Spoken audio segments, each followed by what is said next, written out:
The Daughter of Darkness by Cale de la Vega. Prologue. Selena. Help! Help! Malakas akong nagkakawag at pilit akong umaahon sa malakas na alon ng tubig sa dagat. Pero hindi ko talaga kaya. Pinulikat ang aking binti at sobrang sakit nito, kaya hindi ko maigalaw. Skip! Help! Sobrang dami ko nang naiinom na tubig, ngunit walang emosyong lumingon lang sa akin si Skipper at muli na siyang naglakad palayo. Huminto na ako sa kakakawag at hinayaan ko na lang ang sarili kong malubog na ng tuluyan sa malalim na karagatan. Mas masakit pa sa saksak ng kutsilyo sa dibdib ko ang nararamdaman ko kaysa sa mamatay ako sa pagkalunod. Tanggap ko na kahit kailan ay hindi niya ako magugustuhan. Tama na ang pakikipagsiksikan ng sarili ko sa kanya. Pagod na ako. Gusto ko nang maglaho. Tuluyan na akong nanghina at wala na akong maramdaman habang kinakain na ako ng malamig na tubig ng karagatan. Magiging masaya na siya dahil mawawala na ang isang Selena na nagpapagulo sa buhay niya. Tuluyan na akong bumulusok pailalim kasabay ng pagdidilim ng aking paningin. Nakaramdam ako ng malakas na puwersa sa aking dibdib. Paulit-ulit. Mainit na bagay na dumadampi sa aking mga labi at hanging pumapasok sa aking bibig. Mga malalabong ingay sa paligid na unti-unting lumilinaw. Wake up! Malabong tinig na hindi ko mamemorya. Patuloy ang malakas na puwersa sa aking dibdib. Mainit na bagay na dumadampi sa aking mga labi at hanging pumapasok sa aking bibig. Please, wake up, baby! Nakaramdam ako ng pagsusuka hanggang sa maubo ako at mailabas ko ang lahat ng tubig sa aking dibdib. Hinang-hina ang aking katawan. Hindi ko gaanong maimulat ang aking mga mata. Beshi, okay ka lang? Narinig ko ang pamilyar na tinig ni Maisie. Dahan-dahan kong iminulat ang aking mga mata. Una kong nabungaran ay si Cedric na sa aking tabi. Okay ka lang? Nag-aalala niyang tanong. Nasa tanang buhay ko ay ngayon ko lang nakita sa kanya. Katabi niya ang best friend kong si Maisie, na mas kakikitaan ng sobrang pag-aalala para sa akin. Hinanap ng aking paningin si Skipper sa mga taong ngayon ay nakapalibot sa akin. Pero wala siya. Bakit nagising pa ako? Sana tuluyan na lang akong naglaho. Chapter 1. Malaya. Okay ka lang? Anong nararamdaman mo? Baka nahihilo ka o may masakit ba sa'yo? Masakit pa ba ang binti mo? Sunod-sunod na tanong sa akin ng best friend kong si Maisie habang nakaupo kami dito sa buhanginan at nakatanaw sa malalim na karagatan. Puro tango lang din naman ang kaya kong ibigay na sagot sa kanya. Hindi ko kayang magsalita. Wala na akong boses. Wala na akong lakas. Hanggang dito na lang talaga ako. Hindi ko na kaya.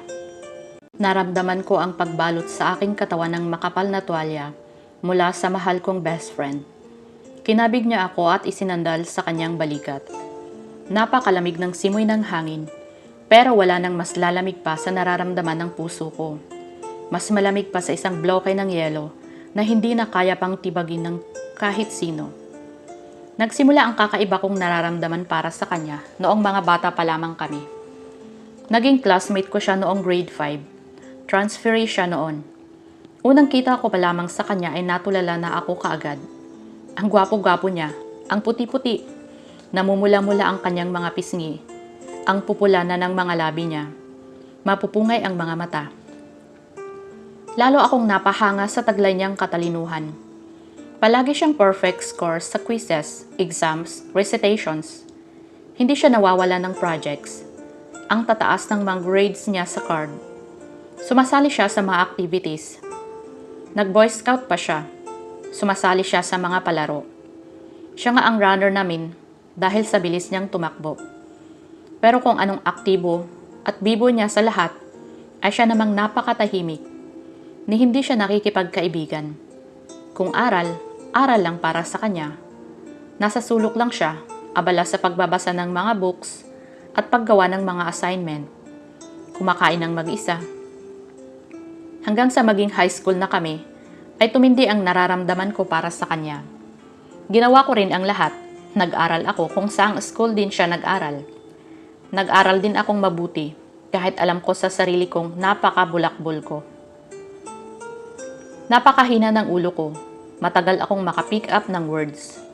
Mabagal akong makarelate sa mga pinag-uusapan.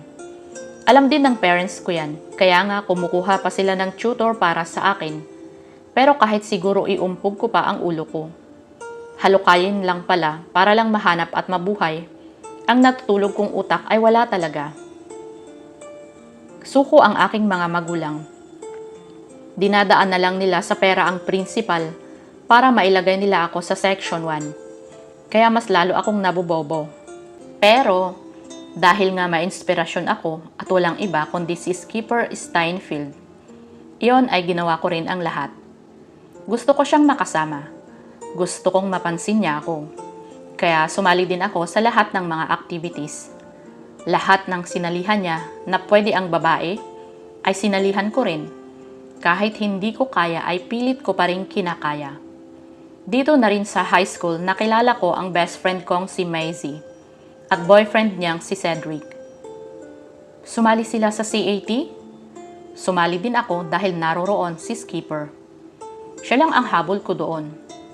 Gusto niyang magpulis at maglingkod sa bansa.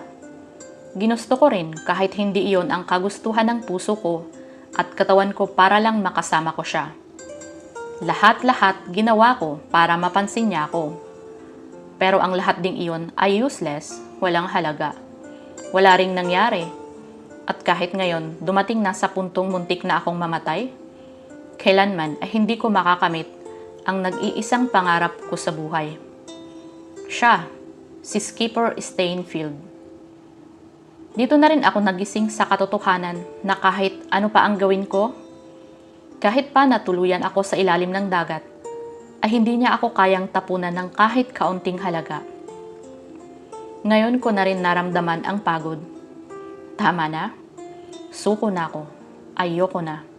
Sarili ko naman. Kinabukasan ay huling araw na namin dito sa Boracay. Lumabas lang ako ng aming silid ni Maisie para kumain. Pagkatapos ay muli na akong bumalik sa aming silid at natulog na lang ako maghapon. Hinayaan ko na lang ang sarili kong mag-isa. Iyon din ang hiniling ko kay Maisie, kaya nirespeto niya rin naman ang kagustuhan ko. Kinabukasan pa ay pabalik na kami ng Manila. Pinilit kong maupo sa upuan na mayroon ng katabi dito sa loob ng airplane. Nagsuot ako ng tinted sunglasses, jacket, nakapants at cap, kahit hindi ko prefer ang ganitong get-up. Kasi mas gusto ko yung sexy para mapansin niya ang katawan ko, ang balat ko. Dahil ipinagmamalaki ko naman ang sarili kong maganda ako. Maputi, sexy, makinis ang kutis, dahil alagang-alaga ko ang sarili ko para sa kanya. Pero ngayon, kailangan ko na siyang itago. Kahit nga nagtupis na ako sa dagat, ay deadma lang sa kanya. Hindi kinaya ng aking karisma ang kamanhiran niya. Kaya wag na lang. Nagsuot ako ng earphone at tahimik na sumandal sa upuan habang nakatanaw sa labas. Si Maisie at Cedric ay nasa aking likuran. At siya? Hindi ko alam, wala na akong pakialam. Pagdating sa NAIA ay mabilis na akong nagpaalam kila Maisie at Cedric dahil nakaabang na sa labas ang sundo ko na ipinadala ni Daddy para sa akin. Siya? Hindi na ako nag-abalang sulyapan pa siya. Kahit sa peripheral vision ko ay hindi ko na siya hinanap kung nasaan man siya. Mabilis na akong sumakay sa aming sasakyan at hindi ko na sila nilingon pa. Ito na ang huling araw na makakasama ko sila. Napagdesisyonan ko nang hindi na ako tutuloy sa pagpupulis. Hindi naman kasi iyon ang nafe-feel ko para sa sarili ko. Hindi nakikita ang sarili kong nagliligtas ng mga tao. Kung sarili ko nga ay hindi ko makayang iligtas, sila pa kaya? Pagdating ko ng mansion ay kinausap ko ng masinsinan ang parents ko. Sa ibang bansa na ako magpapatuloy ng pag-aaral. Malayo dito, malayo sa kanya. Mas madali ko siyang makakalimutan kung malayo ako sa lugar kung saan ko siya palaging maaalala. Ang lugar kung saan napakarami kong katangahang ginawa para lang sa kanya. Sa Amerika na ako magsisimula ng bago kong buhay. Baka naroroon na naman pala ang lalaking para sa akin at naghihintay lang sa akin. Paalam, Skipper Steinfield. Salamat dahil naging parte ka ng puso ko at buhay ko sa napakahabang panahon. Pero ngayon, binubura na kita sa buhay ko. Tinatanggalan na kita ng karapatang tumira sa puso ko dahil hindi ka nararapat na makulong dito. Kahit na ni minsan ay hindi ka naging akin, pinalalaya pa rin kita. Malaya ka na. Chapter 2. Recover. 7 years later. Dad, I told you, huwag mo na akong ipasundo sa mga tao mo. I said to Dad, who was on the other line. Narito nga ako ngayon sa airport at kalalabas ko pa lamang ng airplane. At malayo pa lang ako ay natatanaw ko na ang mga pinadala ni Daddy na mga tao niyang susundo sa akin. Nakakainis? Gusto kong mapag-isa. I prefer to travel alone and don't wanna use our own airplane dahil mas gusto kong nakakasalamuha ako ng maraming tao. I was so fucking pissed off about my life cause he always just sends guards for me. I was disgusted cause I couldn't move properly and freely. Don't worry, I'll only give you one bodyguard from now on. Magaling siya, maaasahan mo yun. Pagbigyan mo na ako anak, I just wanna make sure you are always safe. Dad, I'm always fine. Walang mangyayaring masama sa akin at saka narito na ako ngayon sa sarili nating bansa. Alam ko na nga ang pasikot-sikot dito, I said as I walked into the departure area. I could see the bodyguards hurrying as they approached me. Oh, akala ko ba isa lang? Nasa 10 ito ah. Baby, please. I'm dying to worry too much about you. Ganun din ang mami mo, Daddy said at halata ang pag-aalala sa kanyang tinig para sa akin. So, I could do nothing but breathe deeply. I also don't want them to worry about me. Fine. Take care, baby. We'll be waiting for you here in our mansion for dinner tonight. Okay, Dad. Bye. Kaagad ko nang pinatay ang linya ng aking phone. Good evening, Ma'am. Bumati at nagbow ang mga guards na ipinadala sa akin ni Daddy. Mabilis nilang kinuha ang 2 trolley bag na hinihila-hila ko. Good evening. Walang emosyon kong sagot sa kanila and continued walking out of the departure area. Pagdating sa labas, there was a black Ferrari car waiting for us. Bakit parang masyado naman yatang innovative style ang pinadalang sasakyan ngayon ni Daddy? Sa ibang sasakyan inilagay ng mga tauhan ni Daddy ang aking mga trolley bag at dito ako ipinagbukas ng isa sa Ferrari car sa backseat. When I went inside, there was a driver sitting in the driver's seat. He had a cap that covered into his face so I couldn't recognize him. Plus, it was a bit darker inside the car. I just ignored him. At umayos na lang ako ng pagkakasandal sa upuan. Ni hindi man lang siya bumati sa akin ng good evening din. O nagtanong man lang sana kung saan ako uuwi. Siguro ay sinabi na sa kanya ni Daddy. Nag-umpisa na siyang magmaneho at ako naman ay muling kinuha ang phone from my shoulder bag and called Allen, my co-worker sa modeling and my loving boyfriend then. Hey honey, where are you now? Nakauwi ka na ba? Tanong niya kaagad pagkasagot ng tawag ko. Honey, I'm still on the trip but... Saglit akong napahinto nang bahagyang gumewang ang sinasakyan kong kotse. I looked at the driver but I still couldn't see his face because of his cap na masyadong nakatabon sa kanyang mukha and he was still driving straight. Malapit na yata ako sa mansyon, honey. Sagot kong muli kay Allen. How was your trip? Aren't you tired? Malambing niyang tanong sa akin kaya naman hindi ko maiwasang mapangiti. Kanina ay nakakaramdam na ako ng pagod. But when I heard your voice, it looks like I'll be strong again. Malambing ko ring sagot sa kanya. Ngunit napaigtad ako nang bigla muling gumiwang ang sasakyan. Honey, what's wrong? Dinig kong tanong ni Allen mula sa kabilang linya. Natila nag-aalala. Pero hindi ko pinansin at tinignan ko ng masama ang driver. Hey, pwede bang ayusin mo ang pagdadrive mo? Hindi ka naman yata marunong mag-drive eh. Inis kong sigaw sa kanya. I'm sorry, sagot niya sa napakahinang tinig at halos hindi ko marinig. Hindi ko na lang pinansin at muli na akong bumaling kay Allen na nasa kabilang line. I'm okay, honey. Medyo gumiwang lang ang sasakyan. What? Sino ba yung driver mo? Pasigaw na tanong ni Allen sa kabilang linya. Hey, relax. Si Daddy ang nagpadala dito sa akin eh. I'm fine. Malambing ko muling sagot sa kanya para hindi na siya mag-alala pa. Alright, just call me once nakarating ka ng mansion, okay? Don't worry, tomorrow I'll be there too. Napangiti naman ako dahil isang araw lang kaming magkakahiwalay. Pero na-miss ko pa rin siya kaagad, kahit isang araw pa lang kaming nagkalayo. Can't wait to see you, sabi ko habang napapakagat sa aking labi. Napalingon naman ako sa driver nang bigla niyang binuhay ang estereo ng sasakyan. Napakunot ang aking noo nang marinig ko ang pamilyar na tugtog. Mismo ko agad? Dinig kong tanong ni Allen from the other line at nahihimigan ko sa kanyang boses ang kapilyuhan. Of course! Ako ba hindi mo na-miss? Hindi ko mapigilang mapanguso. You have no idea, honey. Mas lalo tuloy akong napangiti at napakagat labi. Sabi mo eh.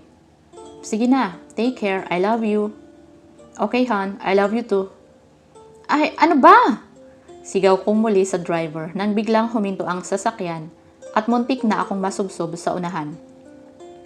Mabuti na lang at na-off ko kaagad ang phone. Kaya sana ay hindi narinig ni Allen ang pagsigaw ko. Sorry, bulong niya ulit na halos hindi ko marinig. Nananadya ka ba? Isusumbong kita kay Daddy para matanggal ka na kaagad sa trabaho. Nakakainis, tatanga-tanga. Inis kong sigaw sa kanya. Hindi niya ako minansin at muling nagpatuloy sa pagdadrive. Nilakasan niya ang volume ng stereo, kaya ngayon ay naririnig ko na ang tugtog. Palitan mo nga yan, sigaw ko ulit sa driver nang makilala ko ang tugtog. Iyan yung palagi kong kinakanta noon at ipinaririnig kay Skipper, pero isa siyang dakilang manhid. Hindi niya nagigets yung gusto kong iparating sa kanya sa pamamagitan ng kanta na yan. Pero ngayon ay okay na ako. Naka-recover na ako since I left the Philippines and met Allen abroad. Siya ang tumulong sa akin para makalimot. And I enjoyed his company until I learned to love him too. At naghihintay na lang akong yayain niya ng kasal. At siguro ay di na siya natatapos sa kanyang proposal. Ay oo na agad ako kaagad. Wala nang keme-keme pa. He already has everything I was looking for in a man. And I feel how much he loves me. He made me feel how special I am in his life. Na inasam ko sa ibang tao noon. Pero hindi man lang ako binigyan ng kahit kaunting chance na maramdaman iyon mula sa iba. Ilang sandali lang ay huminto na ang sasakyan. He opened the door for me and when I came down, I shouted at him again. Bukas, ayoko nang makita pa yung pagmumukha mo. Kasunod ang pagmarcha ko papasok sa loob ng mansion. But Daddy was just waiting at the entrance, so I immediately told Daddy about his stupid driver. Ilang beses na kaming muntik ng mabangga, Dad. Yan ba ang gusto mong magbantay sa akin?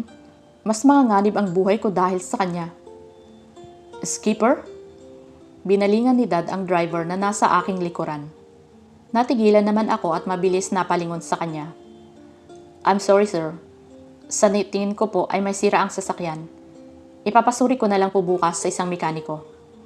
Sad niya matapos niyang hubarin ang suot niyang sombrero. Saglit akong natigilan nang mapatitig ako sa kanya. Ngunit kaagad kong pinalis ang bagay na gusto kong pumasok sa isipan ko. No need, Dad. Parating na bukas ang boyfriend ko. May magbabantay na sa akin. Hindi ko na kailangan pa yung driver mong stupid. Sigaw ko at saka nagmamadaling pumasok sa loob ng mansyon. Hindi ko na sila nilingon pa. Pinakiramdaman ko ng matagal ang sarili ko. Inalala ko ang itsura niya ngayon. Mas tumangkad, mas lumaki ang pangangatawan. Humapit sa kanyang simpleng black shirt ang mamasil niyang mga braso at dibdib. Mas pumuti, mas makisig, mas gwapo. Pero hanggang doon na lang yon. Ni hindi ko man lang kumabog ng malakas ang dibdib ko. Wala na akong maramdaman pa para sa kanya. Napangiti na lang ako sa aking sarili. Ngayon ko masasabi na talagang naka-recover na ako sa kanya. Tuluyan na siyang nakawala sa puso at buhay ko. Dahil nariyan na si Allen. Siya na ang mahal ko. Chapter 3. Dead. Kinabukasan ay nagising akong may sobrang gaan na pakiramdam. It was a good feeling that I was finally back home, here in the Philippines after 7 years living in New York. I miss everything here in Pinas. Meals, sights, friends. Wait, what about Maisie and Cedric? Sila pa rin kaya? Since I live in New York, I have to close my contacts with all my friends here, even with my cousins. I didn't even talk to them. Only mom and dad can talk to me on phone or video calls. Kuya Shield has his own world, so I rarely talk to him. Kaya nangangapa ako ngayon at the same time ay excited akong makita silang lahat. At makamusta kung ano na nga ba ang buhay-buhay nila sa ngayon. I got up from my bed at nag-inat-inat ng aking katawan. Humarap ako sa full body size mirror at ilang beses kong sinipat-sipat ang napaka-sexy kong katawan. Naka-red nighties lang ako na sobrang nipis. Kaya naman, bumakat ang magkabila kong tuktok, na tayong-tayo at silag ang malulusog kong dibdib. But even though my appearance was almost perfect, Alan never dared to touch the delicate parts of my body. He just hugged me and held me by my waist. And that only happened more often, every time we have pictorials at mga shoots. Nagkikiss naman kami pero hindi ganun ka-hard. Ang palagi niyang sinasabi sa akin ay precious gems niya raw ako, na pinaka-iingat-ingatan niya. Kaya nga mas lalo akong nahuhulog sa kanya dahil sa laki ng respetong ibinibigay niya sa akin. Lumapit ako sa glass window of my room and pulled out the curtain next to it. Inopen ko rin ang glass para makasagap ako ng fresh air at masarap na init ng araw sa umaga. I look up at the sky, then close my eyes. I smelled the sweet breeze of Pinas. I even raised my 2 hands to stretch. Ang sarap! Good morning, Pinas! Sigaw ko habang nakatingala sa alapaap at sinasamyo ang masarap na simoy ng hangin. It took me a few minutes in that position nang maisipan ko nang pumasok sa loob. Ngunit nang babaling na ako ay biglang napabalik ang aking paningin sa labas ng bintana. Sa ibaba ng mansion sa loob ng aming bakuran. Natigilan ako nang matanaw ko doon si skipper na matamang nakatitig sa akin. Kanina pa ba siya dyan? Nakapamulsa at nakaupo siya sa hood ng Ferrari car na akala mo'y modelo. Feeling niya naman. At malamang ang sasakyang iyan ang ginamit namin kagabi, na idinahilan pa niya kay daddy na sira. Pero sa tingin ko ay hindi naman. Nananadya lang talaga siya.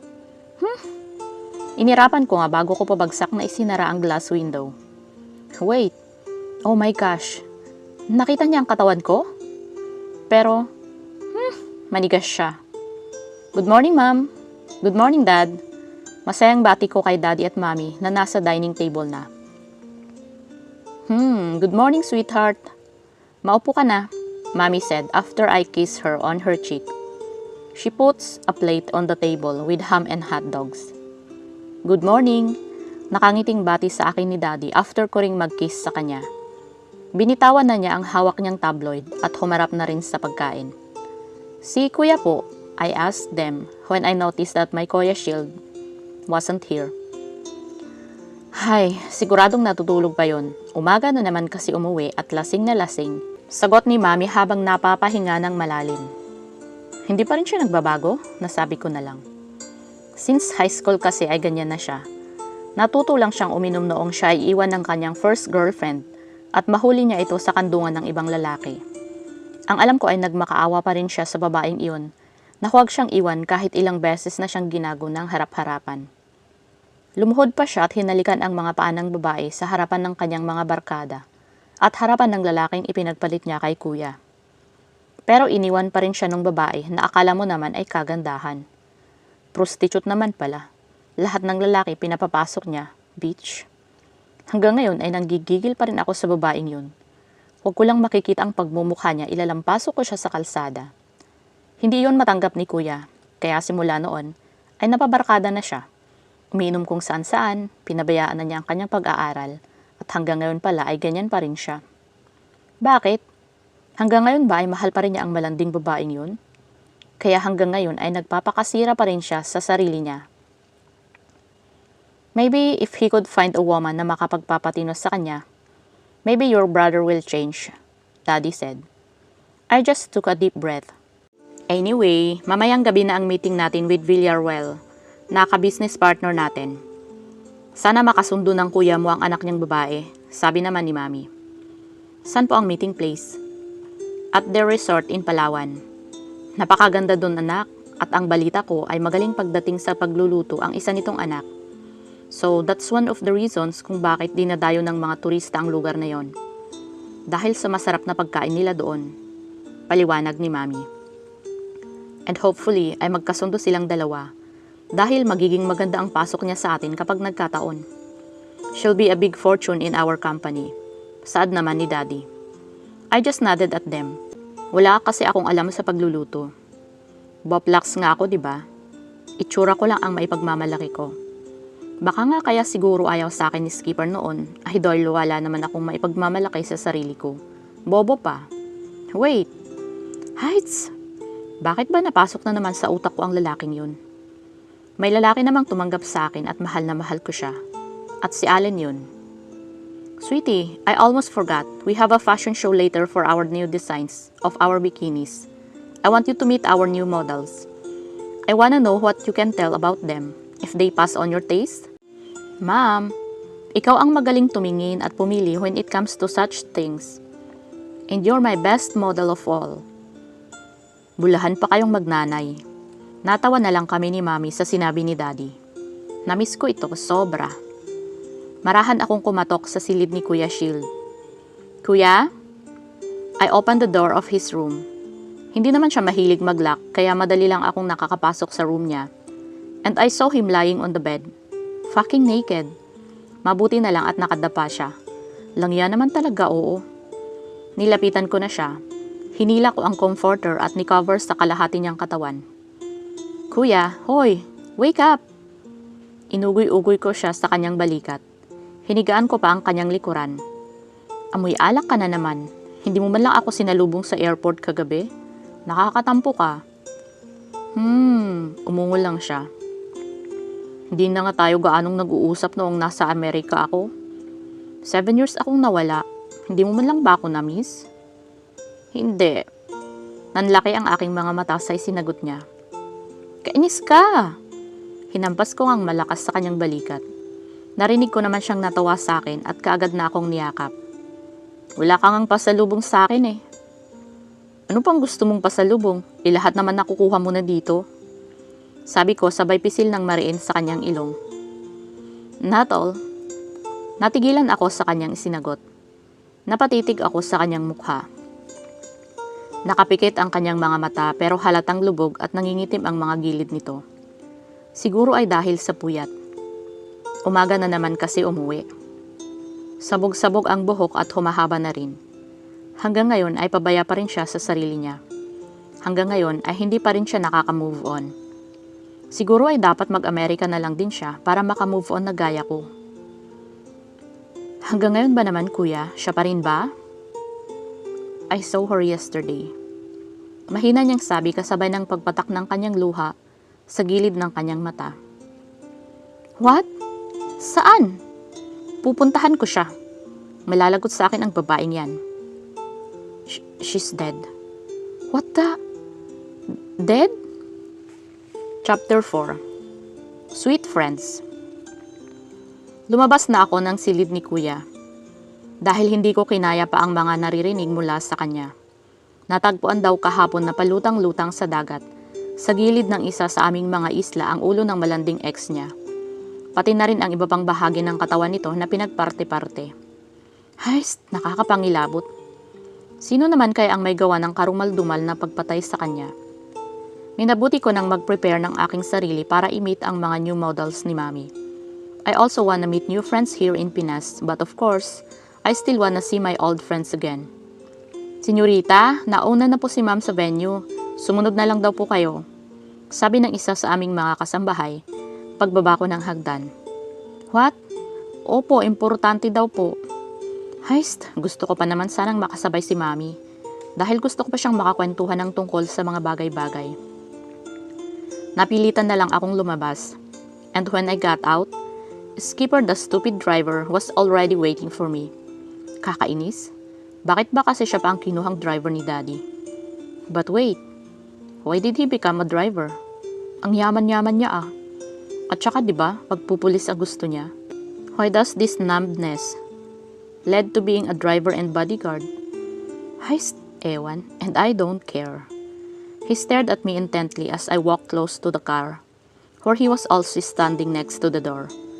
Lumaban din ako ng titig sa kanya, but I gave him a sharp look. I didn't even see emotions in his eyes. And when I'm so close to him, he immediately opened the backseat door. Napatingala na ako sa kanya, cause he was taller now than before. At ngayon ko lang din mas natitigang mabuti nang malapitan ang kanyang mukha.